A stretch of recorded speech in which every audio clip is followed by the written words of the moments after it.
Welcome to the What to Play podcast. I'm your host, Jacob. As Lucas could not be here this week, as he's busy, he probably won't be here for the next couple weeks. So, the best understanding of this season is when you get to the NFL season, it's kind of like the NBA.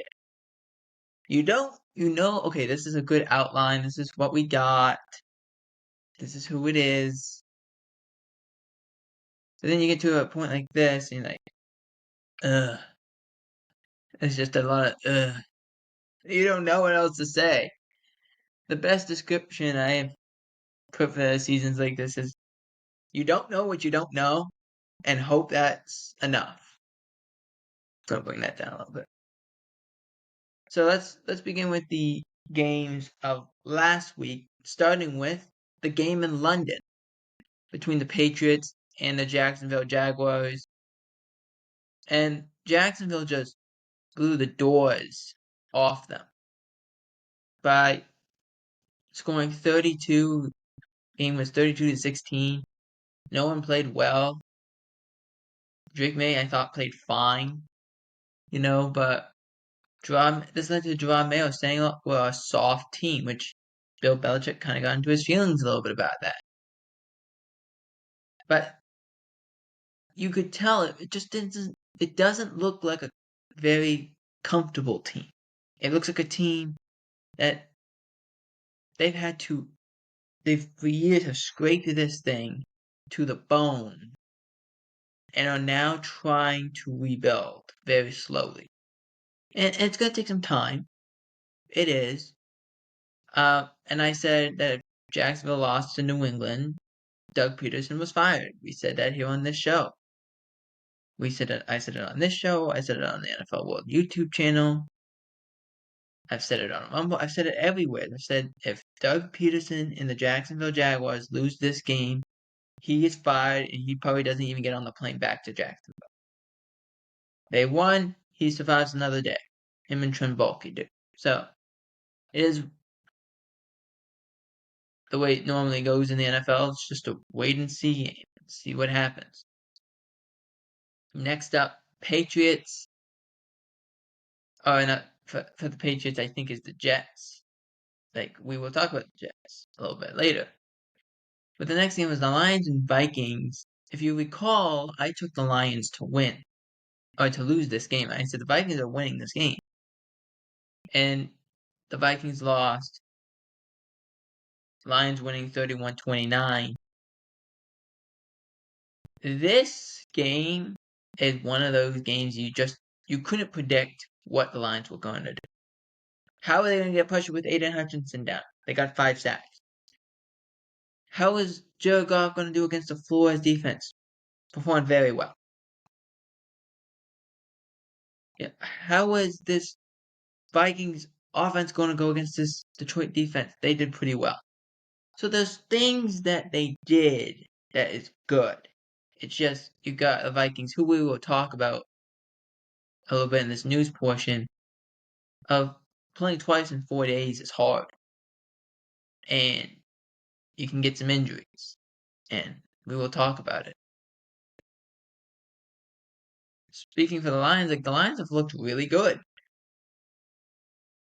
The Lions play a really tough game, a very tough style, but they are very dependent. They want to run the football, let Jared Goff do play action, but he showed in that game against the Vikings, he is comfortable. Let's drop back. Let's go against the pressure and perform. And they did. They were down in that game at one point. And then it kind of went back and forth. They had the lead. They had a 10-point lead. The Vikings came back. They had another 10-point lead. The Vikings came back. So it's just, let's see what happens come November and see where we can move on from here. Next up, Chiefs 49ers. Chiefs winning this game 28-18. And the game, look, everyone got banged up and for the 49ers. You had Trent Williams throw a punch. He got ejected. Deebo Samuel was sick, didn't play a whole lot, played 4 snaps, ended up having pneumonia and had to go to the hospital for a day to get fluid out of his lungs. Brandon Aiyuk tears his ACL. Christian McCaffrey's not playing. The offensive line is getting banged up. Brock Purdy doesn't look good. And there was an issue with that. Let's just see what happens. But no, it didn't look good. And who's going to look good against the Spagnuolo defense? When you have Steve Spagnuolo as a coach, he's a dominant coach. They said this on the Monday night, I think it was Monday night, between the Chiefs and the Saints, and they said there's times that even though players don't know who's coming, and so they make the wrong play, instead of staying in coverage, they blitz, and they do it a few times because you don't know. Everything could be anything. And his point is like, but they still get to the quarterback. They still get there, and it's like, you know what? We should probably have this as a play, and so now it's a play. Like that's what they do. They are so good at chaos that it forces teams to play the way they want to, the way the Chiefs want to play. And that's not a position you want to be in. As bad as you can say the offense has been for the Chiefs, that causes issues. When you can't do the things you want to do on offense, it's hard. And I'll leave it here for a second. But to end this conversation, the best way to put it is your team, you script your first 10 or 15 plays. That's what you do. It's hard to win a game when you script your first 10 or 15 plays and the other team scores points and now you're down before you even out of your script. Or it's hard to have your scripted plays and you have no success because the scripted plays are designed so the plays would work against this defense and they're not working. That's hard to deal with. In this game, no matter what the 49ers did, the Chiefs had an answer. And the 49ers defense had an answer early against the Chiefs offense. They just couldn't keep it together long enough. Guys get tired. It's too hot. They're going 100 miles an hour. It's hard. But it's hard to get when you're in your scripted plays and you're not able to move the ball or you're turning the ball over. It's hard. It's really hard. That's kind of what was going on. That's the best example I can give you. Now let's move on. Oh, I didn't put the score down here. Whoops. Ravens vs. Bucks. The score was 41, I think 31. 41-31, I think. Hold on. Let me grab that real quick.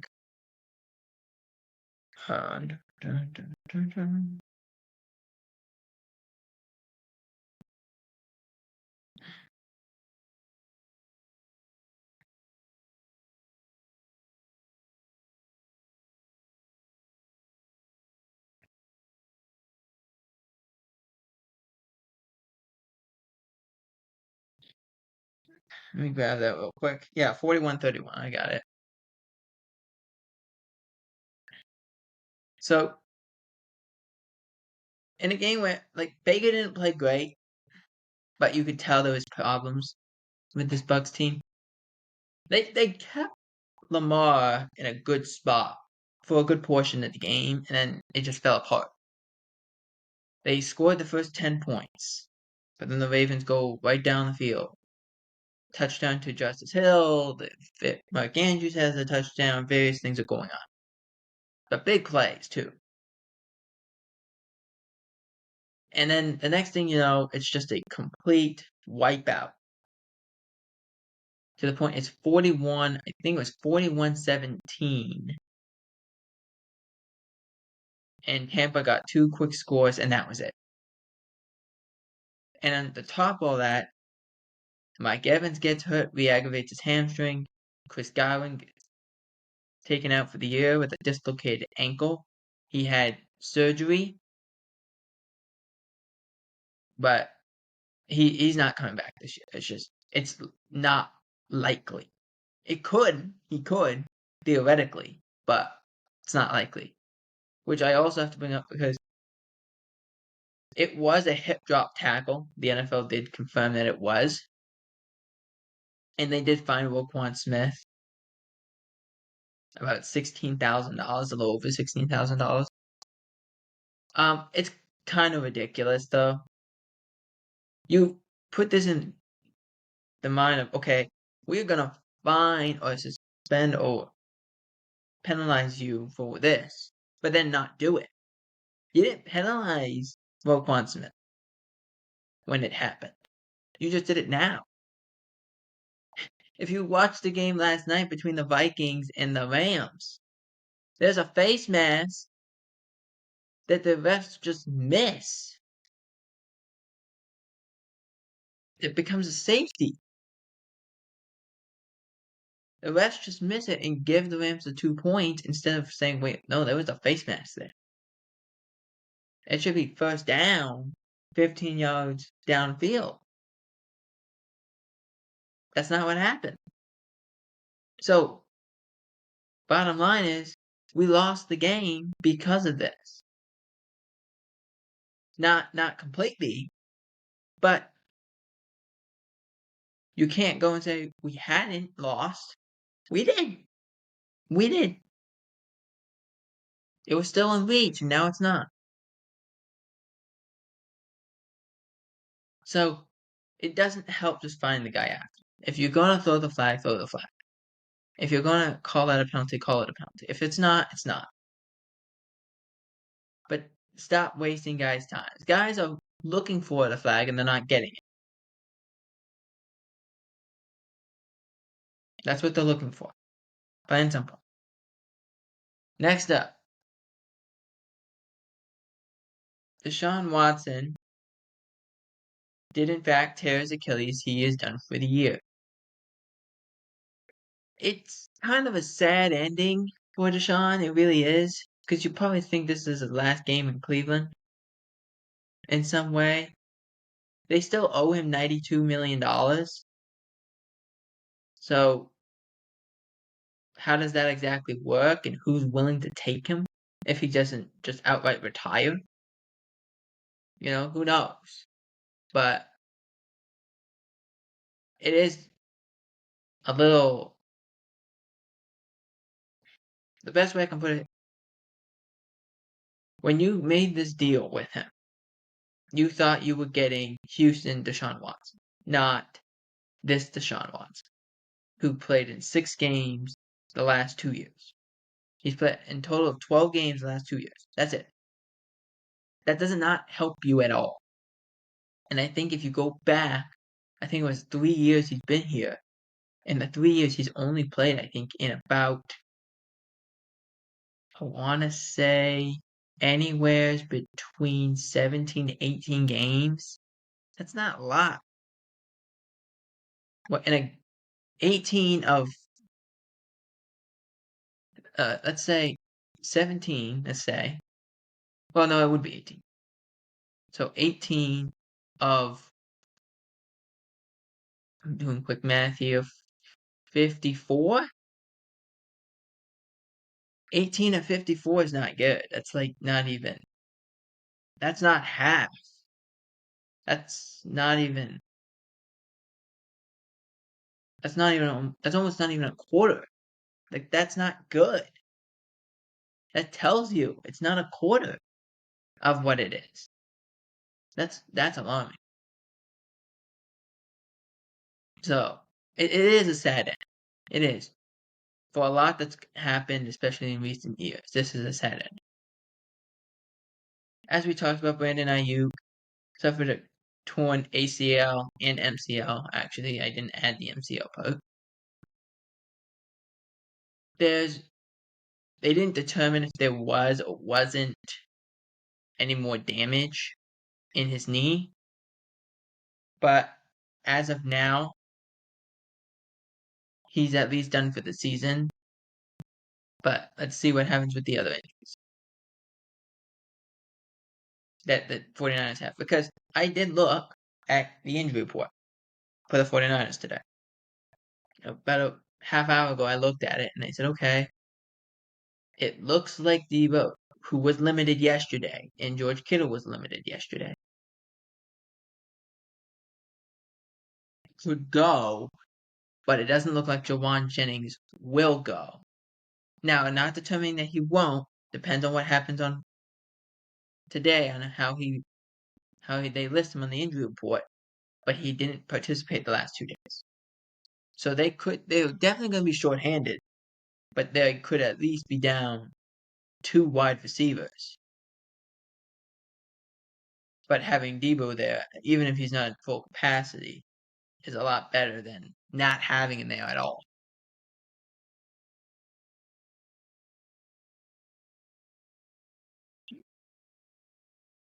Like I said before, Chris Godwin out for the season with that dislocated ankle. It's just one of those things, man. He was doing so well. He's playing so well. He's playing his tail off. He's doing everything right. It's just so disheartening. You get put in that situation and you get hurt, and then you're done. It's hard. And he's been such a good player for such a long time. And the same thing goes for Mike Evans. Same thing. It's just, it doesn't look good. It doesn't look good right now. And you're going to question, what does the offensive coordinator of the Tampa Bay Buccaneers, Cohen, do to help Baker out with the guys that aren't Mike Evans, Chris Godwin? Rely more on the tight ends, rely more on the run game, has to be asked. Next up, DeAndre Hopkins traded to the Kansas City Chiefs for a conditional 4th. Now, I saw people say this was a 5th. This is not a 5th. This is a 4th. There was extensions to this trade. There was other picks. But it wasn't a 4th. It was a 4th, not a 5th. With the condition, it could be, I believe, a 3rd. So the lowest they'll get is a 4th. It's not a bad trade.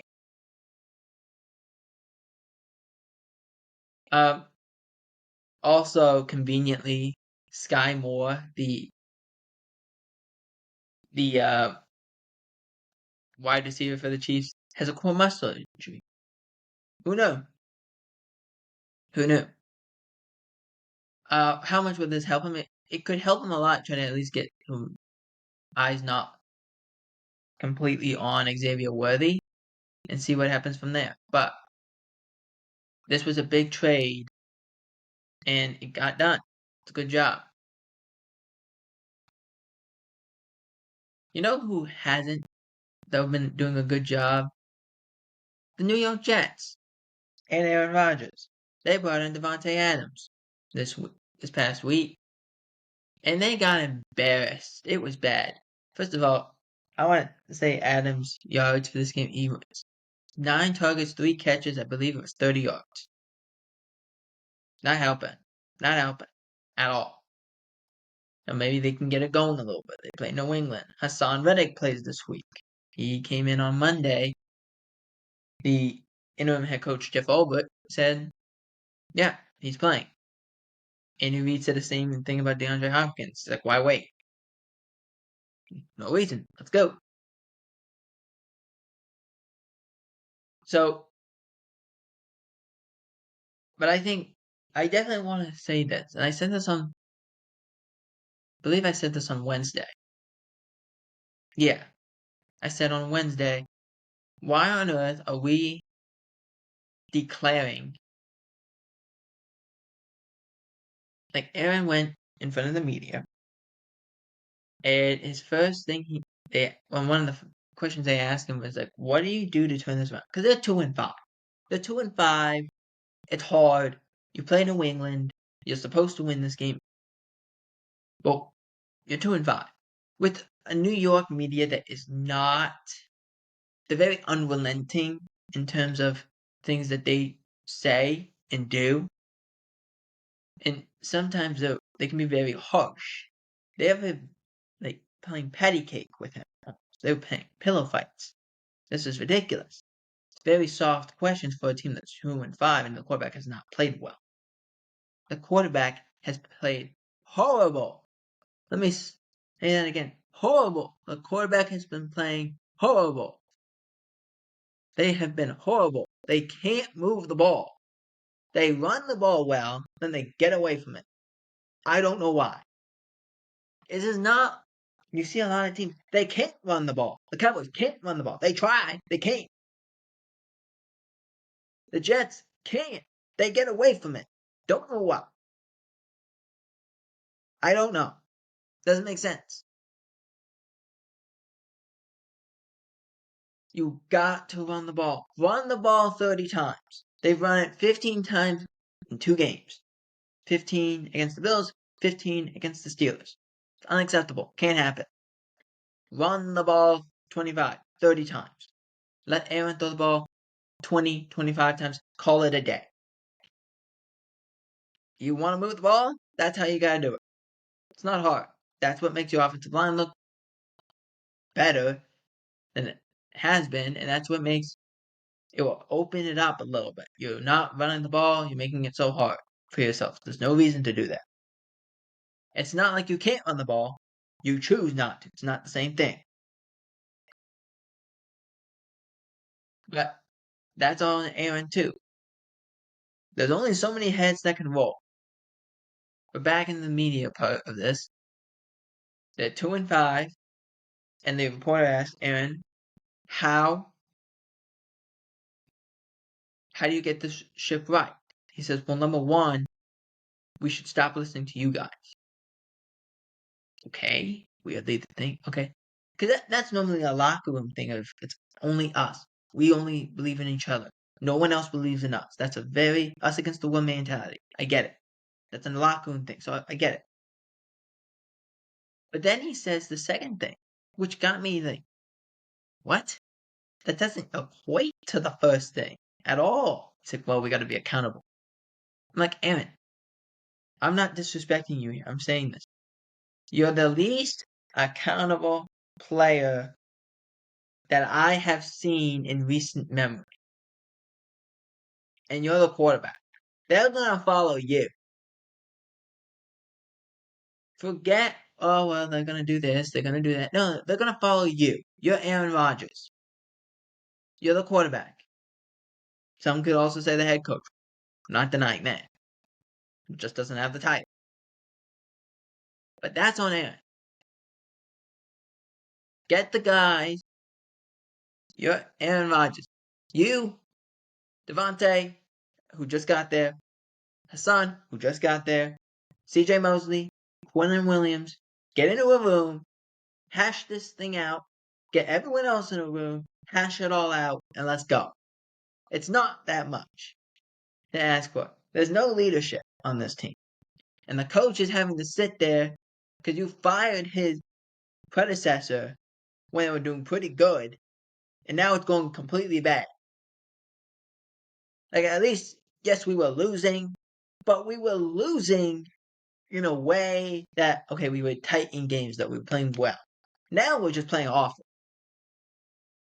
He's terrified for his job. He doesn't know what he's doing. You gotta find a way to fix that.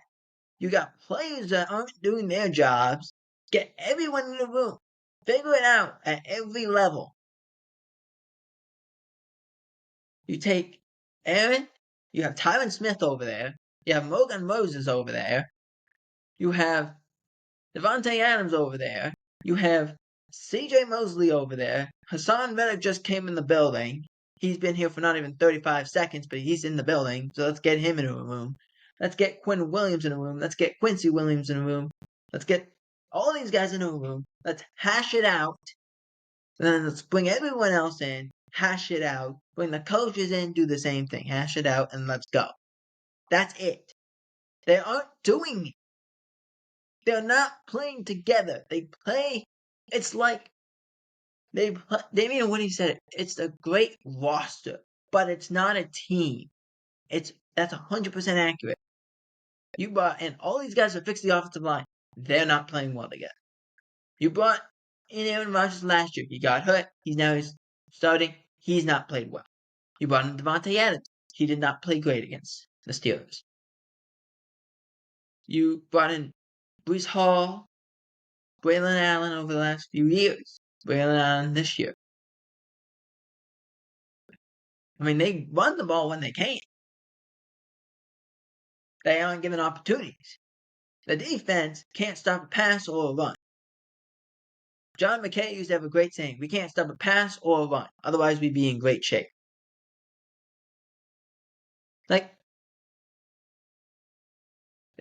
That's the point. You can't do things and expect, you can't do bad things and expect good things to happen. It doesn't work that way. We said it last week, keep doing the right things right. And it will work. It's not working. Fix it.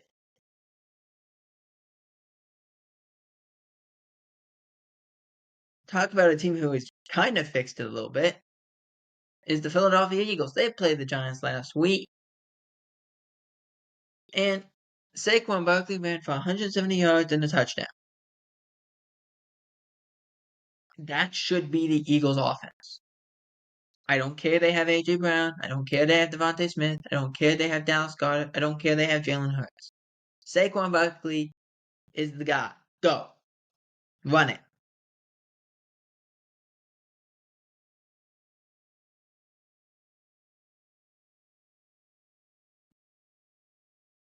Hang on a second.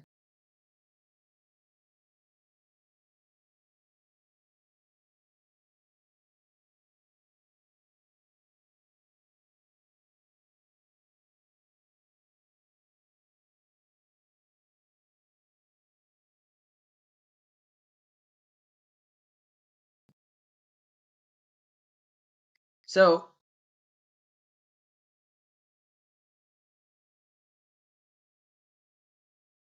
that's my point that I'm trying to make. Like, you got teams like this, like the Eagles, run the ball. Just run it.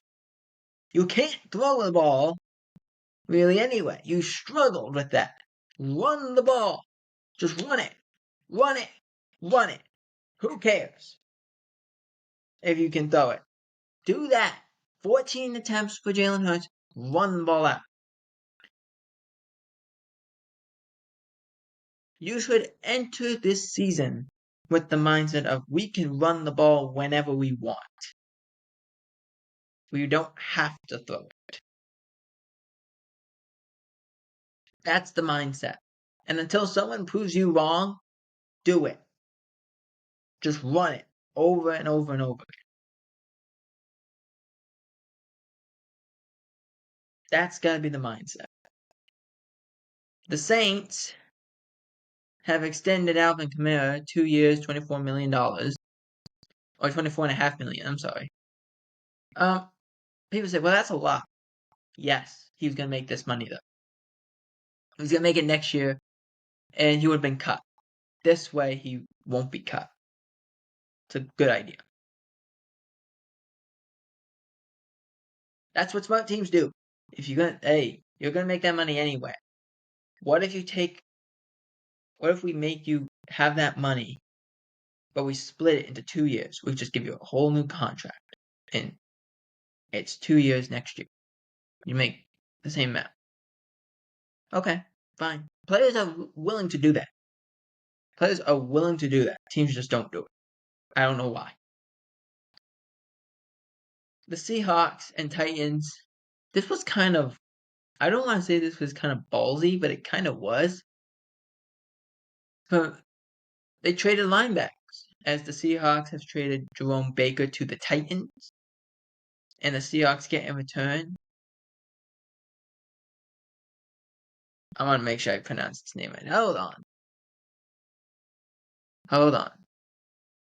Hang on. Let me get this. I had this name down earlier in the week. I just didn't get it down. Hang on.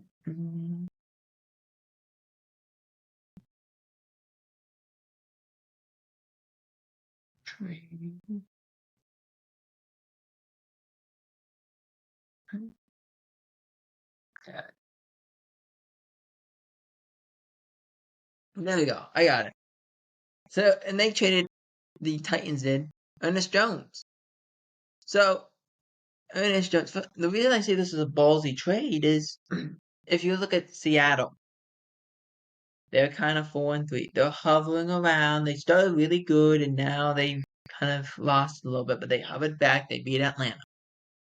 The Titans are at best right now. Ernest Jones also played for the Rams. So it's like, okay, Seattle, I see what you're doing. You're trying to get back what they did to in grabbing Bobby Wagner from you guys. Okay, I got it. We're good. Of course, this is sportsmanship. I've never seen a sport where they don't have sportsmanship like this. This happens all the time. It just does. Now, this was kind of unsportsmanlike. Detroit Lions wide receiver Jameson Williams suspended 2 games for PED use. He has accepted the suspension. He says, I'm still trying to understand why, which it's pretty easy. When you have PEDs, that means you took something that was either a steroid or had steroids in it. That's usually how it works. And normally when you get suspended, you're given a window of time to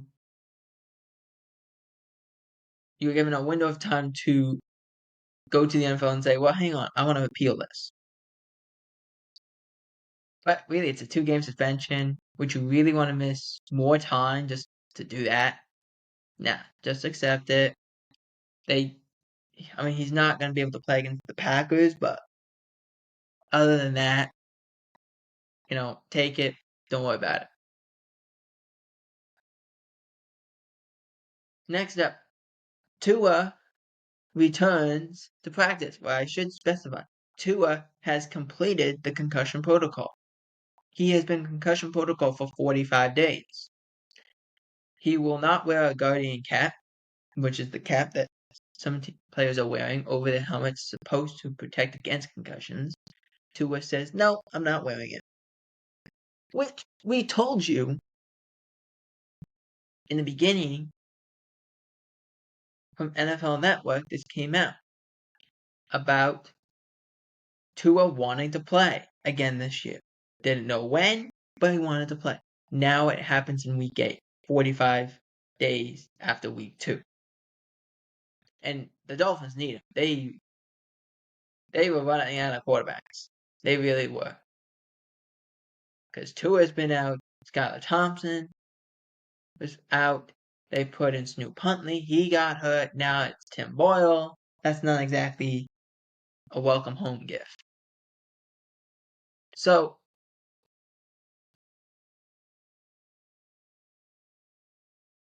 Tua is back for week 8. Maybe the Dolphins can actually score a touchdown in the first quarter for a change.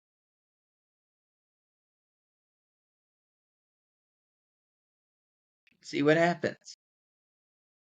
I want to bring this up too. So Andy Dalton was in a car accident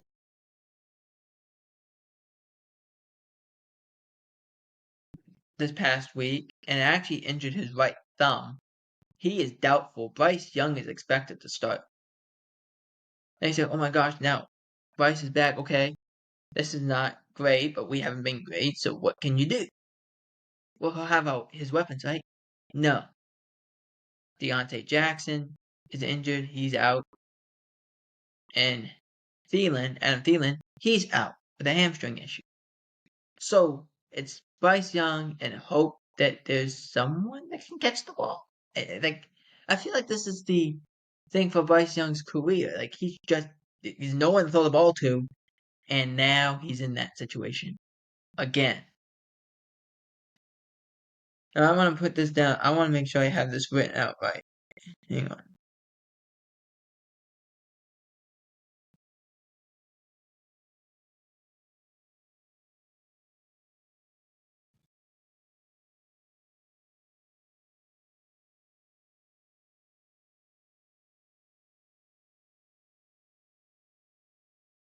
Hang on. I just want to make sure I got this right.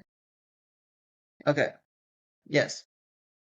So Robert Saleh is back in the NFL in a quote-unquote fluid role with the Packers. Now, what does that exactly mean?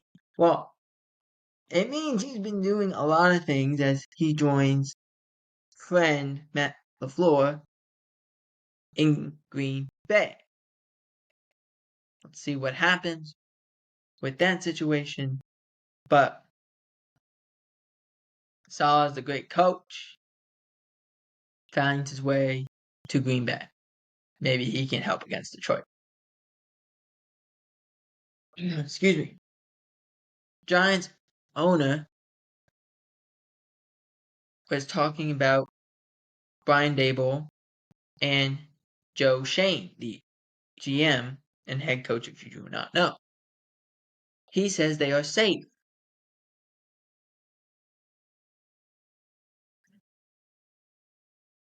I guess they're hoping and this is a mulligan? A second mulligan? Can you have two mulligans in a row? I don't know the rules of golf exactly, but I don't think you can have two mulligans in a row. I don't think that's how it works. I know you can have one, which we were thinking was last year. Like, okay, quarterback's out. That's a mulligan. Now it's, well, we got rid of your best player and now we're giving you a mulligan again. Okay, that's weird. And that's basically what they're doing. They're giving him a mulligan. They're giving Joe Shane a mulligan. Their left tackle is out, Andrew Thompson. They were really having a hard time to block for Daniel Jones. Daniel Jones not played great.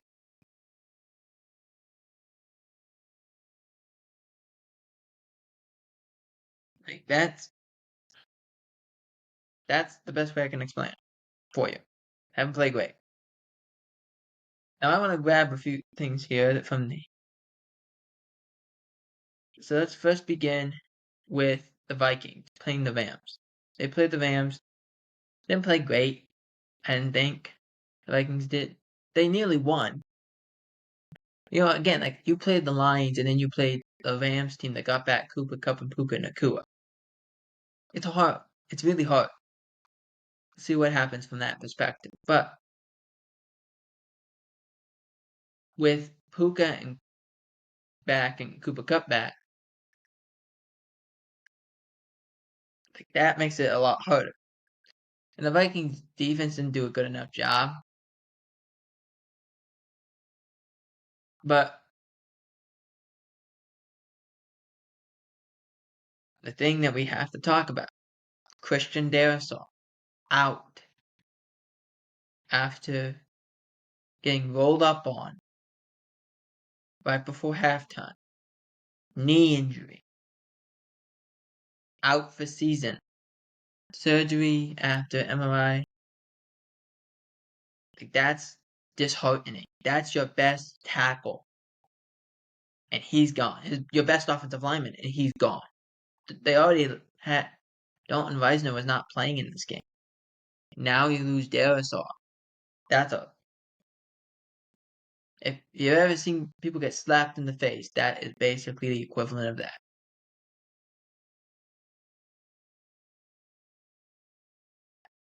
And so that's kind of what's going on in Minnesota right now at this point. We brought up the Bryce Young stuff. News out of the Cowboys is both, and it was said by Jerry Jones, game time decisions for Micah and Bland that was said on Tuesday. We'll see if that's still the case. But news that came out today was Mike McCarthy was at his daily press conference on Friday, which is, I shouldn't say daily. That's not exactly what is intended. It's conferences. You're given 3 days to talk to me. Wednesday, Thursday, and Friday, and then you obviously talk to them after the game. You don't have to use all of them. The Cowboys choose to. So McCarthy was up on talking to the podium and said, look, I like what Dalvin's been doing, and he looks ready. That's something that Cowboys fans have not heard since Dalvin Cook has been here, and the offensive line has not been great, and the run game either. So these are things that need to be discussed. Could he be moved up?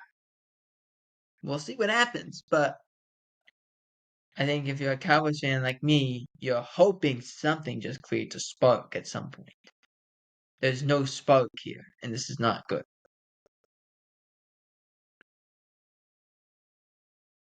Now, moving into the Week 8 preview portion of the show.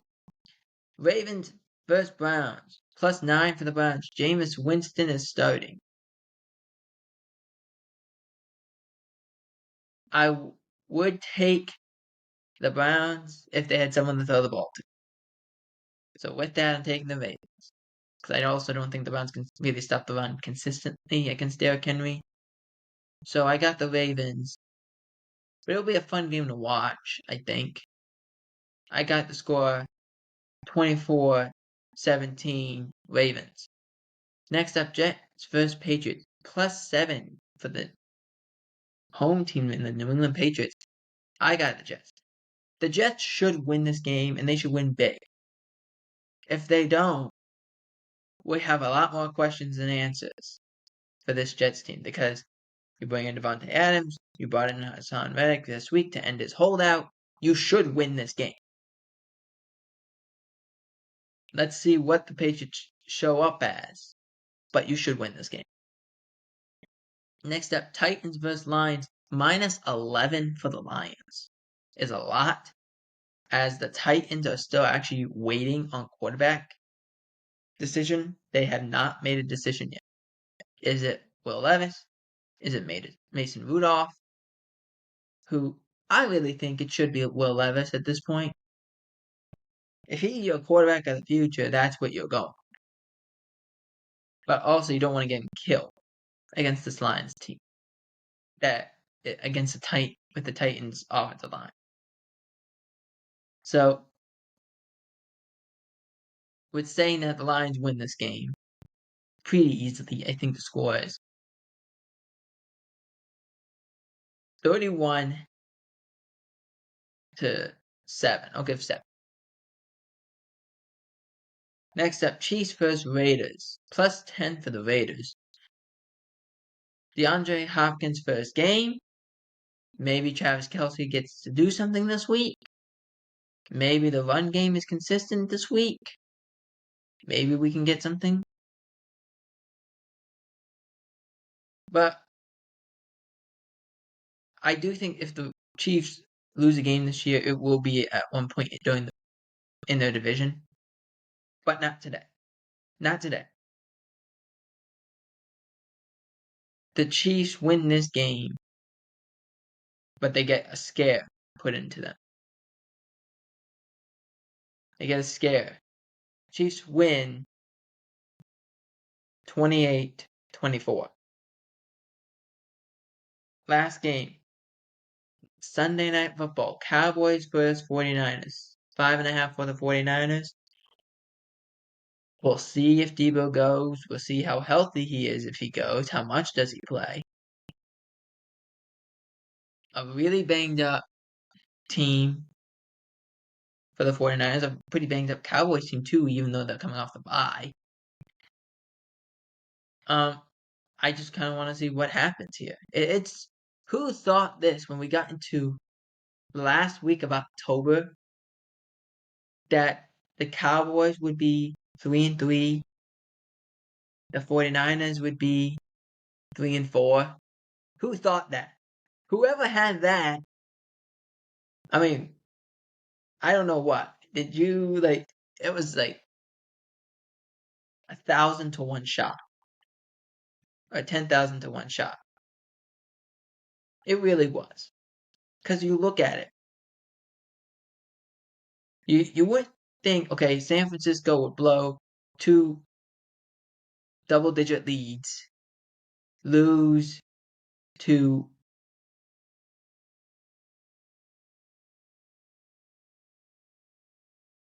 two teams in the division in crazy ways, not have an offense against the Chiefs. Like, no one could predict that. So I do think that needs to be said. But until the Cowboys actually beat the 49ers, I'm taking the 49ers to win this. Maybe it sparks something. Maybe Dalvin Cook actually plays and he plays well. Who knows? But at this point, I think it's important to say until the Cowboys beat the Niners, which this might be the time to, I am taking the 49ers over the Cowboys with the score of 31-14.